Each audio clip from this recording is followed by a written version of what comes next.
Okay, good morning, everyone.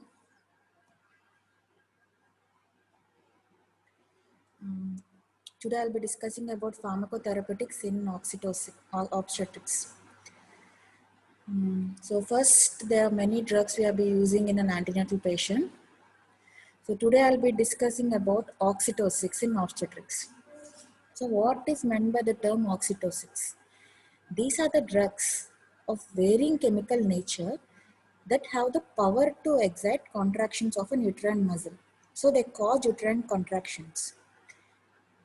So among the large number of drugs belonging to this group, which we use commonly are oxytocin, ergot derivatives that are methergine, ergometrin, and prostaglandins. Prostaglandins mean all PGF2 alpha, that is carboprost, PGE2, dinoprostone, PGE1, misoprostol. These are all the drugs which we'll be using in an antenatal patient in obstetrics. So first, coming to oxytocin. Coming to pharmacology, it is a nonapeptide. It was invented by D. Wignard and co-workers, which he had won Nobel Prize for his work on structure of oxytocin. It is usually synthesized in supraoptic and paraventricular nucleus of the hypothalamus. There, it is transferred to the posterior pituitary by nerve axons, and there it is stored and eventually released. So the T half of oxytocin is around 3 to 4 minutes and duration is around 20 minutes. It is rapidly metabolized and degraded by the enzyme oxytocinase. So what is the mode of action? Usually oxytocin acts through its receptor which is present on the uterus, oxytocin receptor.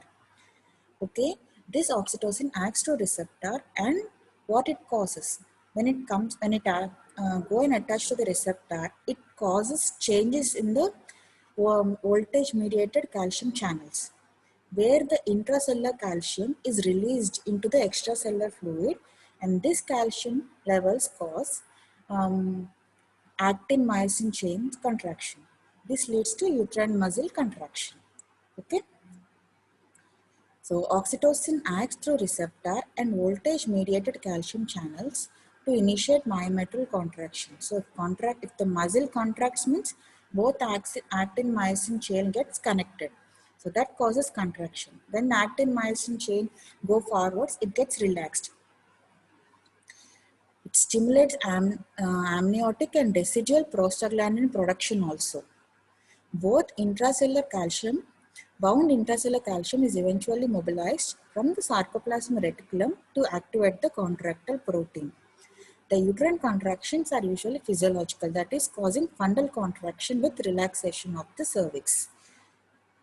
This point you have to remember, because for this one is difference between ergot derivatives and oxytocin, where ergot derivatives, they cause total tetanic spasm of the uterine muscle. So what are the preparations of oxytocin? Synthetic oxygen, which is syntocinon of Sandoz company, or pitocin or Park Davis company. It is widely used. The syntocinon is available in ampoules causing 5 international units per ml, and pitocin 5 international units per ml. Next is another combination is synthometrin, where a combination of syntocinon 5 units and ergometrin 0.5 milligrams is present. And desamino-oxytocin, it is usually not inactivated by oxytocinase. So it is more effective than oxytocin, that is 50 to 100 times more. It is used as a buccal tablet containing 50 international units. Oxytocin nasal spray is also present, that is 40 international units per ml. Nowadays, only pure oxytocin is used, and desamino-oxytocin, oxytocin nasal spray, synthometrin are not used. Okay. So what is the effectiveness? As I think I have discussed regarding oxytocin receptors in normal labor class. Usually in first trimester, the oxytocin is almost refractory to oxytocin. The uterus is almost refractory to oxytocin. Why? In early trimester, there are no oxytocin receptors. The prostaglandin, which we give for priming of the cervix, induces oxytocin receptors in the uterus muscle. As the trimester goes on, slowly the oxytocin receptors are formed on the uterine muscle. And at the time of labor or during labor, these oxytocin receptors, they reach peak in number. So in first trimester, the uterus is refractory. In second trimester, the relative refractoriness is persists, but it can only supplement other abortifacient agents in induction of abortion. Later months and during labor in particular, it is highly sensitive to oxytocin, even in small doses, as the number of oxytocin receptors are high. Oxytocin loses its effectiveness unless preserved at the correct temperature, that is between 2 degrees to 8 degrees. So it should be preserved in refrigerator. So what are the indications where we use oxytocin? We can use oxytocin in pregnancy, labor and puerperium. Which conditions will be using in pregnancy? Early means to accelerate abortion, that is inevitable or missed, or to expedite expulsion of hydatidiform mole, and to stop bleeding following evacuation of the uterus. Used as an agent to induction of abortion along with other abortifacient agents. Okay, this one I told you before. And late to induce labor, to ripen the cervix before induction or augmentation of labor or uterine inertia. In these cases, it is used. Usually, for to ripen the cervix before induction, nowadays we are using PGE1, that is misoprostol, or PGE2 dinoprostrone for induction for ripening of the cervix rather than oxytocin. And augmentation of labor means before we'll be using misoprostol for cervical dilatation and effacement. When particular dilatation is there, that is around 4 to 5 centimeters or on 50%, more than 50% effacement is there, then we'll stop misoprostol and we'll give oxytocin for augmentation. Uterine inertia means where uterus, even though it is a condition where the uterus doesn't get contracted to expel the baby out. So in that condition also we can give oxytocin. Higher levels of oxytocin is given in uterine inertia. Labor in active management of third stage of labor. I think you all know what is third stage. That is from expulsion of placenta. And following expulsion of placenta as an alternative to ergometry can be also be used. That means for the expulsion of placenta, will be given prophylactically for its expulsion. And second one, even after its expulsion also, we are giving oxytocin to prevent PPH. In puerperium, to minimize blood loss and to control postpartum hemorrhage. So what are the contraindications? In pregnancy, grand multipara, contracted pelvis, history of cesarean section or hysterectomy, malpresentation, these all cause uterine ruptures. That's why it's not indicated. Labor, or along with all the contraindications on pregnancy, obstructed labor, incoordinated uterine contractions, and fetal distress. Okay. Anytime, if she's having a cardiac disease or she's in a hypovolemic state, we should not give oxytocin, because oxytocin itself, it causes hypovolemia.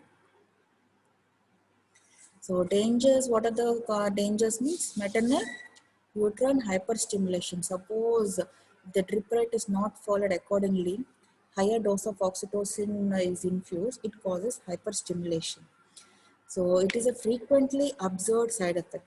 It may be there may be excessive duration of uterine contraction, that is hypertonia, or increased frequency, that is in a 10-minute time more than 6 contractions, that is polysystole. It is often associated with abnormal fetal heart rate pattern. So next is uterine rupture. It may be seen with violent uterine contractions, common. What are the high-risk cases? Grand multipara, malpresentations, contracted pelvis, prior uterine scar, and excessive oxytocin use. Next is water intoxication. It is due to its antidiuretic effect when used in high doses. So usually post-op, when we are giving oxytocin drip, this is the main part we have to keep in mind. We have to check the output. If the output is decreasing, then we have to stop the oxytocin drip. Okay, water intoxication is manifested by hyponatremia, confusion, coma, convulsions, congestive cardiac failure, and death. So, what are the how much dose is necessary for water intoxication is 30 to 40 milli international units per minute. Okay. So usually how we can prevent means by strict fluid intake and output record, use of salt solution, and by avoiding high dose oxytocin for a long time. Next is hypotension. Bolus IV injections of oxytocin cause hypotension, especially when patient is hypovolemic or with a heart disease. Occasionally, oxytocin can also produce anginal pain. So antidiuresis means antidiuretic effect is observed when oxytocin infusion rate is high, that is more than 30 or 40 or 50 milli international units per minute and continued for a long time. So coming to fetal dangers, it might cause fetal distress, fetal hypoxia, or even fetal death may occur because of uterine hyperstimulation or uterine rupture. So uterine hypertonia polycystole, why it causes fetal distress? Because it reduces placental blood flow to the baby. So that's why it causes fetal distress and hypoxia. So how will we administer oxytocin means? Controlled intravenous infusion, intramuscular, buccal tablets or nasal spray. Actually, buccal tablets or nasal spray, it's of limited use or on trial base. So coming to a continuous intravenous infusion, it is widely used method. This is the method which we'll be using for augmentation or induction of labor. Bolus IV or IM 5 to 10 units after the birth of a baby as an alternative to ergometrin. This is another one. Next is intramuscular. The preparation used is symptometrin. That means oxytocin and ergometrin combination. So this is an ampule of oxytocin. This is syntocinon. Usually it's of 1 ml. Every ampule is of 1 ml containing 5 international units. What are the methods of administration? Controlled intravenous infusion or intramuscular, which is most commonly used. So controlled intravenous infusion means oxytocin infusion should be ideally by infusion pump. As everyone cannot, in every hospital, infusion pump is usually not be there. So by droplet method, the oxytocin is given. So why, but infusion pump is better as it will be, there will be controlled infusion and the fluid load also will be minimum. It is usually oxytocin drip. It is usually started at a low dose, that is around 1 to 2 milli international units per minute and increased gradually every 20 minutes. So it is used for induction for augmentation of labor. For induction of labor, what are the principles? When oxytocin is induced for induction of labor means when the cervical Bishop score is favorable, then only we can go with oxytocin for induction of labor. Okay. What are the principles means because of safety, the oxytocin should be started with low dose and is escalated at an interval of 20 to 30 minutes where there is no response. When the optimal response is achieved, that is for 10 minutes, 3 contractions each more than 45 seconds, the administration of a particular concentration is to be maintained. This is called oxytocin titration technique. The objective of oxytocin administration is not only to initiate effective uterine contractions, but also to maintain the normal pattern of uterine activity. That is starting from fundus, the contraction starts and it comes down till delivery and at least 30 to 60 minutes beyond that.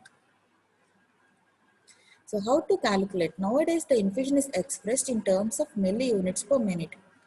This can give an accurate idea about the exact amount administered per minute irrespective of the concentration of the solution. So regulation of the drip is regulated manually counting the drops per minute commonly which we are using in our hospital. Oxytocin infusion pump which automatically controls the amount of fluid to be infused. So what is the regimen we'll be using? Because of wide variation in response, it is a sound practice to start with low dose 1 to 2 milli international units per minute, and to escalate 1 to 2 milli international units every 20 minutes interval up to 8 milli international units per minute. So how this is calculated, I'll be telling you later on. The patient should preferably lie on one side or in semi-flawless position to minimize veno-cava compression. I think this point you all know. High dose oxytocin begins with 4 milli international units per minute and increased 4 milli international units per minute at every 20 to 30 minutes. So for a dose, to see whether it is effective or not, we have to wait for 20 minutes. If even though at 20 minutes or 30 minutes the dose is not effective, then we'll be increasing it. So we have to wait. Okay. It is mainly used for augmentation of labor, and what the high dose is used for augmentation of labor and in active management of labor. Risks of uterine hyperstimulation and fetal heart irregularities are more with high dose regimen. So this is the regimen we'll be using. So to start with 1 unit, 500 ml ringer lactate will be used. And what are the drops? First 15 drops per minute, next 30 drops or 60 drops until adequate contractions are there. If even with 1 unit no response, then 2 units. And with also 2 units no response, then go with 8 units. So in majority of cases, a dose of less than 16 milli international units per minute, that is 2 units in 500 ringer lactate with a drop rate of 60 per minute, is enough to achieve the objective. Conditions where fluid overload is to be avoided, infusion with high concentration and reduced drop rate is preferred. So how we will be calculating? This is the one which you will understand now how the dose is given. So how units of first one is units of oxytocin in 500 ml RL. Next one is what are the drops? See 1 ml means 15 drops. Okay.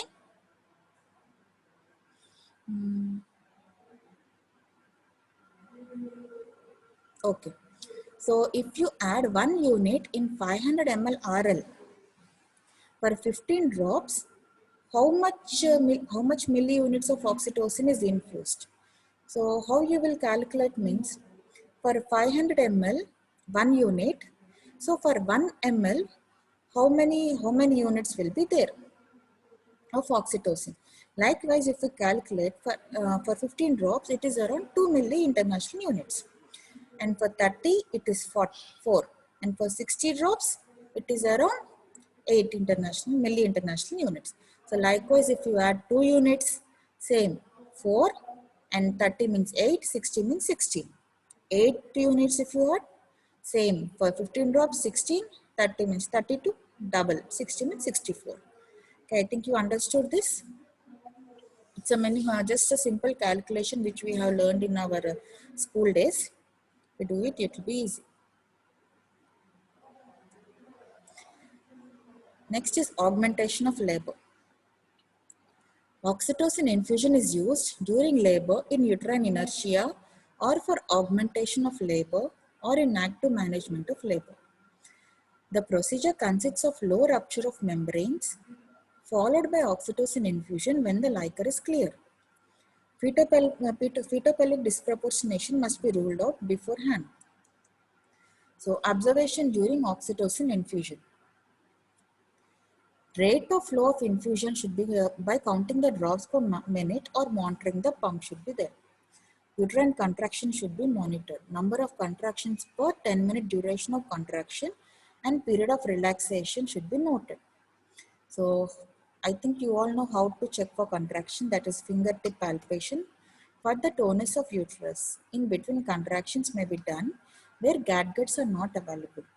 So peak intrauterine pressure of 50 to 60 mmHg with resting tone of 10 to 15 mmHg is optimum when the intrauterine pressure monitoring is used with a CTG machine.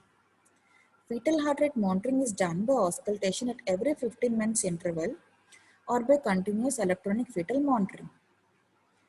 Assessment of progress of labor by descent of the head and cervical dilatation should be done. So indications of stopping the infusion means there if first is nature of uterine contractions. If there are abnormal uterine contractions occurring frequently, that is every 2 minutes or less, or each contraction lasting for more than 60 seconds or polysystole, we should stop the infusion. Increased tonus in between contraction, okay, and evidence of fetal distress. And in before slide I told you the resting tonus should be around 10 to 15 mm. If it is more than that, should stop it. Increased tonus in between contractions, evidence of fetal distress, or appearance of untoward maternal symptoms, which we have discovered before. Dangers of oxytocin.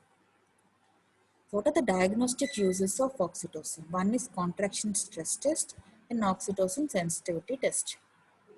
Contraction stress test is also called as oxytocin challenge test. So it is an invasive method to assess the fetal well-being during pregnancy.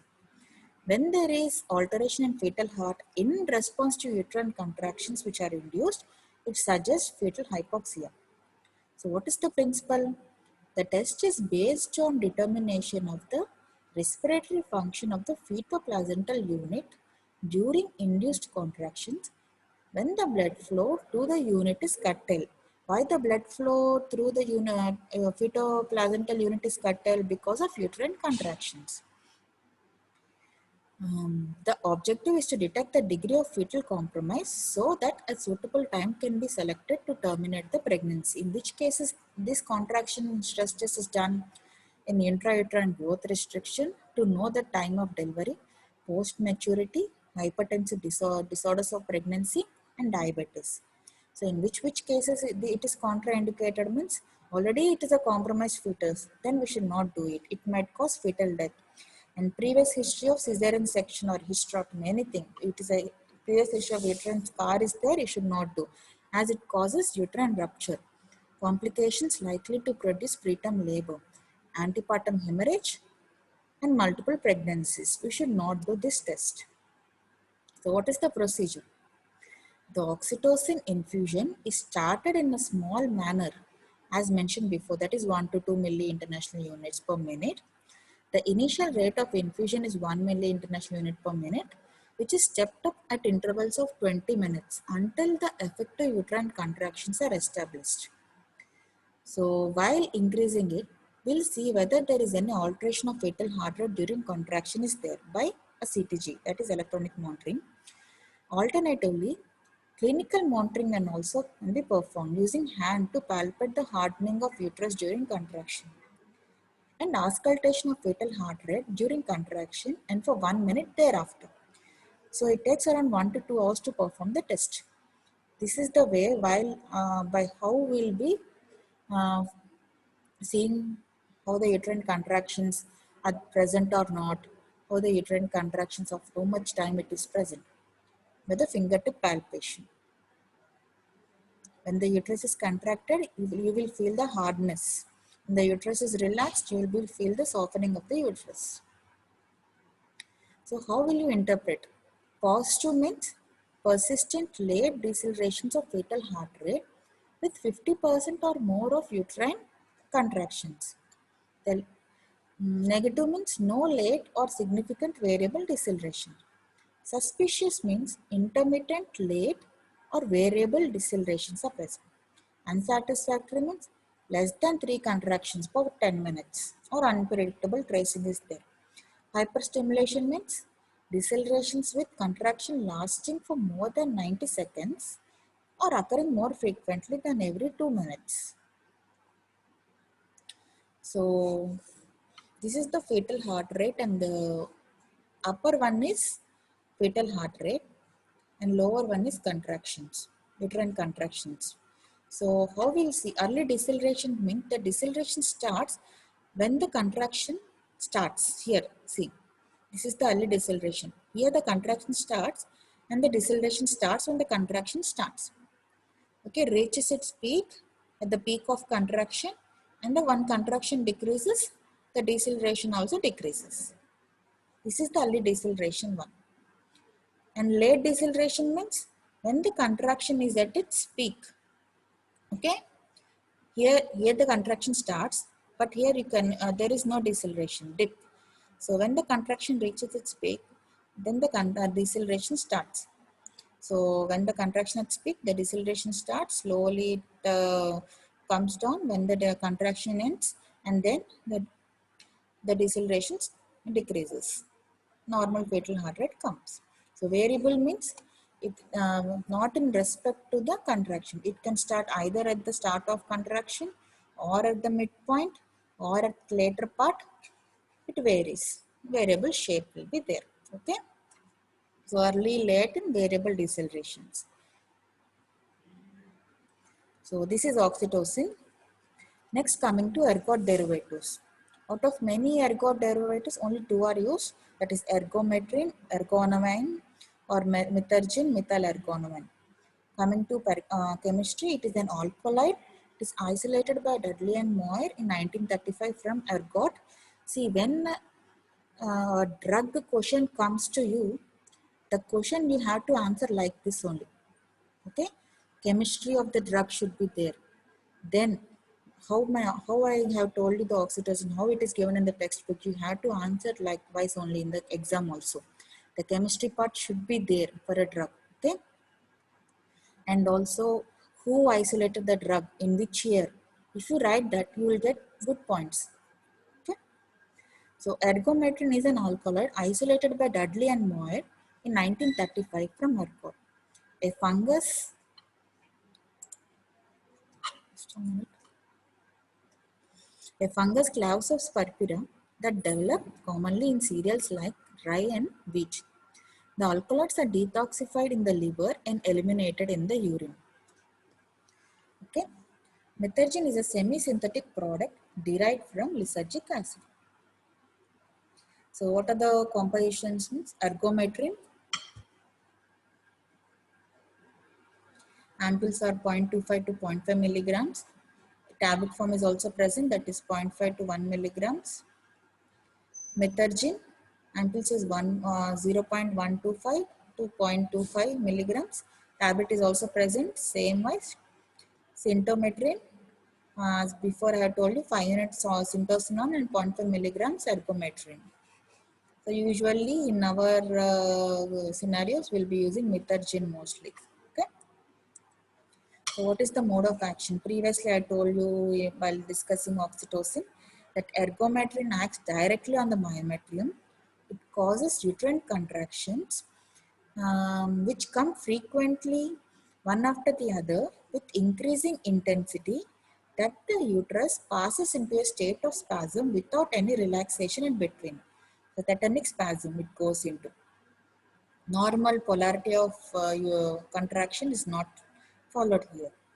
Effectiveness, keeping the physiological functions in mind, it should not be used in the induction of abortion or labor. On the contrary, it is highly effective in hemostasis to stop bleeding from the uterine sinuses either following delivery or abortion. As it causes tetanic spasm, it closes the sinuses. So PPH is decreased. Methergin is somewhat slower in producing uterine response than taking 96 seconds in contrast to 55 seconds by ergometrin when administered intravenously. So what is the mode of administration? It can be ergometrin and methergin can be used parenterally or orally. As it produces tetanic uterine contractions, the preparation should only be used either in the late second stage of labor after delivery of anterior shoulder or following delivery of the baby. Sintometrin should always be administered intramuscularly. So what are the hazards? Common side effects are nausea and vomiting. Because of its vasoconstriction effect, it can cause rise in blood pressure, so myocardial infarction, stroke, and bronchospasm. So prolonged use may lead to gangrene of the toes also. So prolonged use in puerperia may interfere with lactation by lowering prolactin level. So we have to use it with caution. So these are the ampules. This is the methergin ampule. See, zero point 0.2 milligrams is present here. And this is a ergometrin. Each are 1 ml only. 500 millimicrograms are present in 1 ml. Okay. These are the ampules. I think for this Methergine you have seen it in the labor room. What are the uses? Prophylactic in active management of third stage of labor as prophylaxis to excess bleeding following delivery. Therapeutic to stop the atonic uterine bleeding following delivery or abortion or expulsion of hydatidform mole. So, what are the contraindications? Keeping complications in mind, the contraindications we can know. Prophylactic means suspected pleural pregnancy. If given accidentally with the delivery of the first baby, the second baby is compromised by the tetanic contractions of uterus. Next, in organic cardiac diseases, as because of vasoconstriction effect, it causes sudden squeezing of blood from the uterine circulation into systemic circulation, so causing overloading of the right heart and it causes failure. So next is severe preeclampsia and eclampsia as it causes sudden rise in blood pressure or development of fits. Rh negative, more risk of fetal-maternal microtransfusion. So what are the contraindication for therapeutic doses? Heart diseases or severe hypertensive disorders because of its vasoconstricting effect may cause transient hypotension or cardiac failure, especially when given intravenously. Oxytocin is a better substitute in such cases with low doses. So cautions, ergometrin should not be used during pregnancy.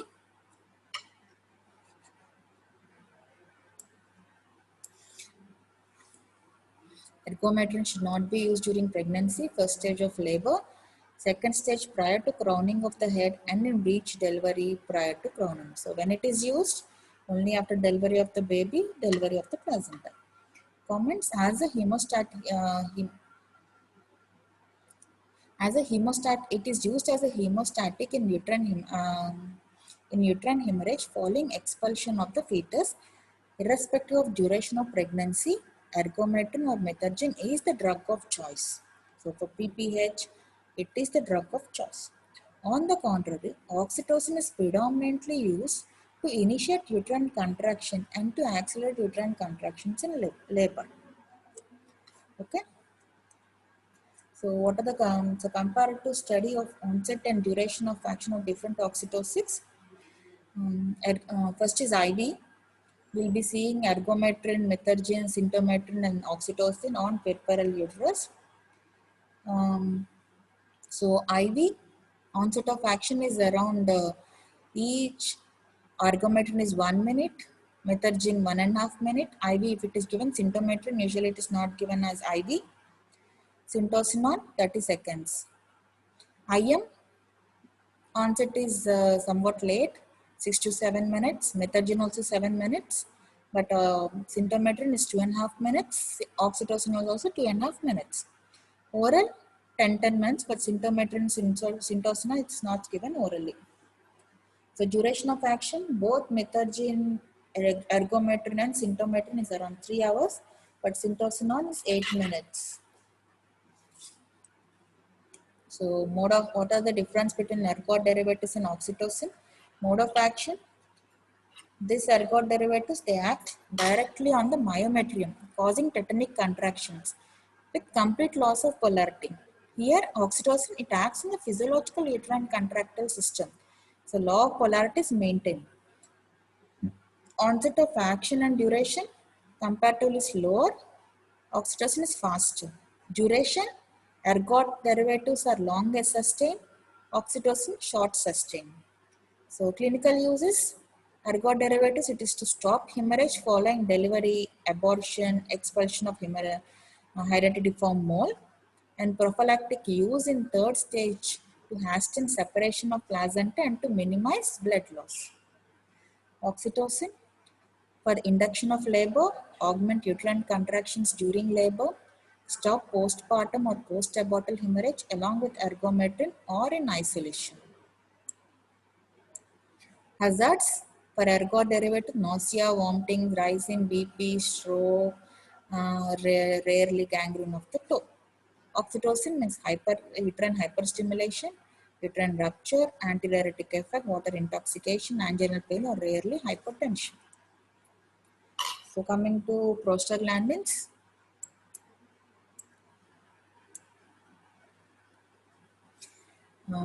this is the last one. So prostaglandins are the derivatives of prostanoic acid from which they derive their name. They have the property of acting as local hormones. Prostaglandins were first described and named by von Mueller in 1935. So what's the chemistry? Prostaglandins are 20 carbon carboxylic acids with a cyclopentane ring which are formed from polyunsaturated fatty acids. I forgot to keep the picture of it. So it's in our textbook. You can see that. Of the many varieties of prostaglandins, PGE2, PGF2 alpha are exclusively used in clinical practice. The subscript numeral after the letter indicates the degree of unsaturation. Inactivation is done in lungs and liver. Source, it is usually synthesized from the one of the essential fatty acids, that is araconid acid, which is widely distributed throughout the body. In the female, these are identified in menstrual fluid, endometrium, decidua, and amniotic membrane.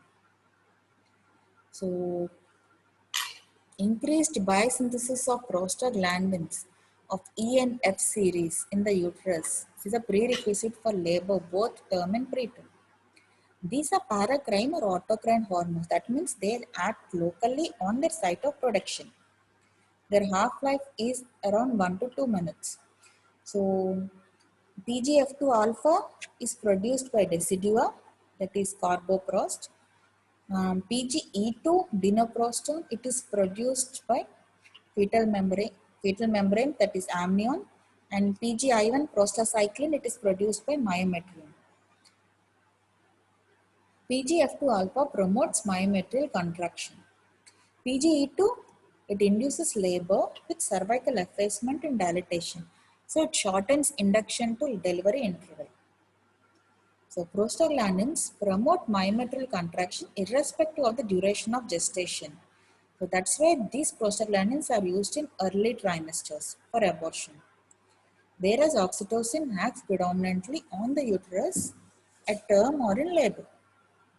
This has helped the widespread use of prostaglandins to affect first trimester medical termination of pregnancy and also for induction of labor at term. Side effects of prostaglandins are less when used vaginally. The local application of PGE2 gel, the gold standard of cervical ripening. So what's the use? Induction of abortion, termination of molar pregnancy, induction of labor, augmentation of labor, management of atonic PPH, medical management of tubal ectopic pregnancy. Even in tubal ectopic pregnancies also, prostaglandins are given. Usually PG, that means what's the drug which is used means PGF2 alpha. Carboprost injections are used in tubal ectopic pregnancies, where this drug is given directly to the sac through ultrasound guided. Contraindications: hypersensitivity to the drug, active cardiac, pulmonary, renal or hepatic disease, hypotension for PGE2, bronchial asthma, PGF2. So while giving these drugs, we have to ask the patient whether she's having these diseases or not. What is the mechanism of action? PGE2F2 have got an oxytocic effect on the pregnant uterus when used in appropriate dose. The probable mechanism of action is change in myometrial cell membrane permeability and also alteration of membrane-bound calcium. They sensitize the myometrium to oxytocin. So PGE2 is at least 5 times more potent than PGF2. PGF2 acts predominantly on the myometrium, while PGE2 acts mainly on the cervix due to its collagenolytic property. So what it does, it dissolutes collagen bundles and increases submucosal water content of the cervix. Likewise, the cervix gets softened up. It causes effacement. So what are the preparations? PGE2 is widely used because of its less toxic and more effectiveness than PGF2. It is however more costly. So what is the other one? What are the types of preparations means? First one is vaginal tablet, where it contains 3 milligrams. It is kept in posterior fornix, and after 6 hours, 6 to 8 hours, if the effect is not there, not sufficient, then again we can repeat the dose. But the maximum is around 6 milligrams. Next is vaginal pessaries with retrievable device releasing dinoprostone approximately 10 milligrams over 24 hours. It is removed when cervical ripening is adequate. PGE2 dinoprostone gel 500 micrograms into the cervical canal below the level of internal loss, or 1 to 2 milligrams into the posterior fornix. It can be done. Usually, this gel, dinoprostone gel, we are using it. Parental preparations, PGE2 IV Prostine E2, it contains 1 milligrams per ml, and PGF2 alpha, that is Ginoprost promethamine, 5 milligrams per ml, or methyl analog of PGF2 carboprost, which we are using mainly 250 grams micrograms per ml. It's micrograms, it's not grams. This one is for wrong type. PGE2 is effective for induction of labor, causing cervical effacement and dilatation. It reduces the need of oxytocin use in cesarean delivery. PGE2 preparations are relatively expensive and require refrigeration, otherwise it becomes unstable at room temperature. So PGE1 is rapidly absorbed and is more effective than oxytocin for induction of labor. So PGE1 is used for cervical ripening, and primarily it was used for peptic ulcer disease. Now it's not used. And transvaginal misoprostol is usually used for induction of labor. In our hospital also, this misoprostol is used mainly. So how we are using it means even oral misoprostol can also be used. So what is the dosage means? It is given as 25 to 50 micrograms every 3 to 6 hours. 25 means 3 hourly, 50 micrograms means 6 hourly by oral or vaginal route. So another one is low doses of oral PGE1, that is dissolving 200 micrograms tablet in 200 ml tap water. 2 to 25 micrograms in solution is safe. It is repeated at intervals of 2 hours. So buccal or sublingual can also be used. Oxytocin is, when needed, may be added after 4 hours. So misoprostol has been found to be as effective as PGE2 for cervical ripening and induction of labor. Till date, no evidence of teratogenic or carcinogenic effects are there. What are the advantages means? Misoprostol is cheap, stable at room temperature, long shelf life, easily administered, less side effects, and induction delivery interval is short. Need of oxytocin augmentation is less. So failure of induction is less. So these are the preparations. This is the dinoprostone gel, which we are using it. This one will be touching here, and it is sent into the internal os. And with this pusher, we'll be pushing the dose into the internal os. And this is the vaginal pessaries, which we are not using it. And this vaginal pessary is either put into the posterior fornix. It is put in the posterior fornix, and this is the withdrawal one. And these are the misoprostol tablets. So advantages of PGE1, that is misoprostol over dinoprostol.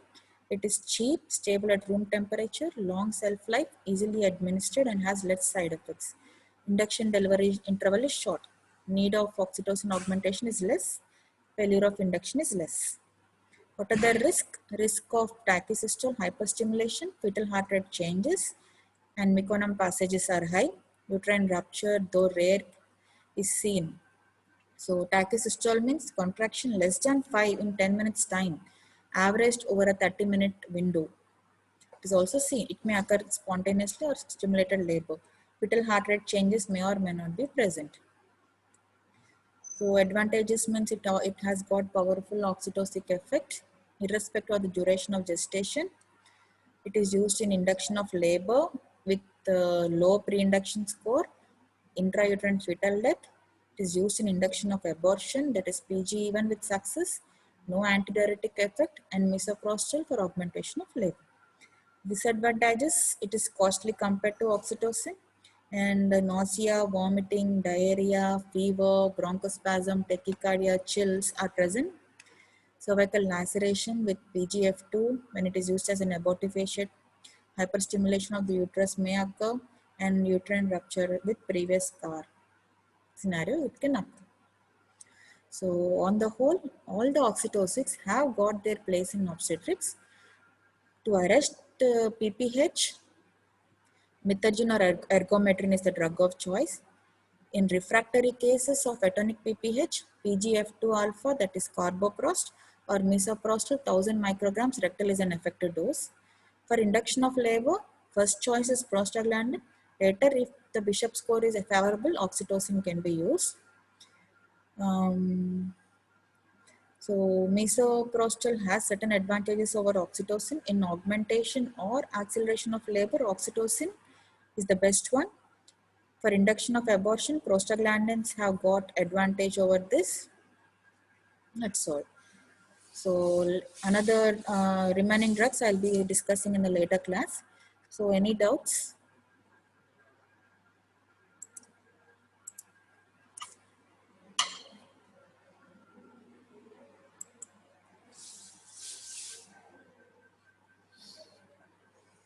No doubts, I'll end the class.